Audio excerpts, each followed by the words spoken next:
광주시 교육청이 학교 밖 청소년을 돌보는 대안교육기관에 대한 지원을 반대하고 있습니다. 지역사회의 반발이 커지고 있는데도 교육청은 여전히 조례안의 무효를 주장하고 있습니다. 임지은 기자가 취재했습니다.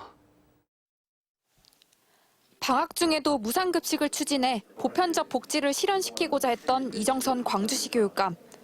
단 한 명의 아이도 포기하지 않겠다며 후보 시절 때부터 강조했던 책임교육의 정책을 펼쳤습니다. 단 한 명의 아이도 포기하지 않는 책임교육을 실천하겠습니다.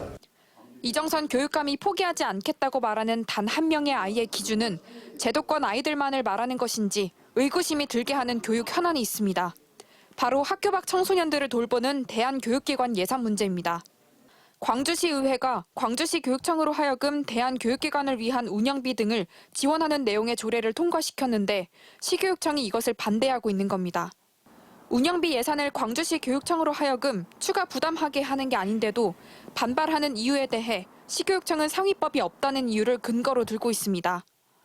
예산을 지원할 수 있는 명시적 근거가 아무것도 없어요. 법령상에서 봤을 때 부적절하다. 시교육청은 자신들이 학교 밖 아이들을 방치하는 것은 아니라고 하면서 지금도 대안교육기관의 프로그램 운영 등에 쓰라며 한 해 90억 원의 예산을 쓰고 있다고 반박하고 있습니다. 시교육청이 못하겠다고 하는 것은 대안교육기관의 운영비입니다.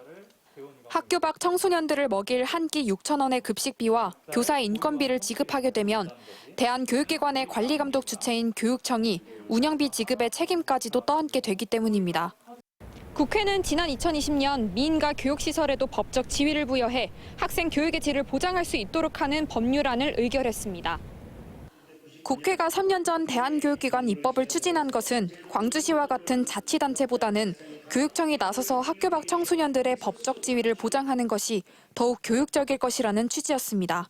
대안교육은 공교육법상의 법적 근거를 가지고 있지 않다 보니까 그동안 국가로부터 지방자치단체로부터 어떠한 법적 근거도 또 지원도 받지 못하고 있었거든요. 그런데 대안교육에 대한 수요가 20년 전부터 굉장히 많이 늘어나게 됐던 것이죠. 하지만 역시 지원 대상을 둘러싼 힘겨루기가 여야 간에 치열하게 진행됐고 결국 민감한 운영비 지급 조항이 빠지게 됐습니다. 광주시 교육청은 바로 이 법률안에서 빠진 조항을 이유로 들면서 광주시 의회가 통과시킨 조례를 거부하고 있는데 의회는 바로 시교육청이 반대하는 그 이유 때문에 조례를 만든 것이라며 반박하고 있습니다. 조례도 하나의 법령으로 볼 수 있기 때문에 위배되지 않는다. 그런 입법의 공백들을 지방법인 조례로 해서 재정적인 근거를 명확히 해서 그럼 지원의 근거를 만들자 해서 광주시 의회가 통과시킨 조례에 대해 시교육청이 재의결을 요구할 수 있는 시한은 이번 주 수요일. 만약 사실상 조례 거부에 해당하는 제2요구가 현실화될 경우 재정적 지원을 받지 못하는 대안교육기관들은 문을 닫아야만 하는 최악의 경우도 피할 수 없습니다. MBC 뉴스 임지은입니다.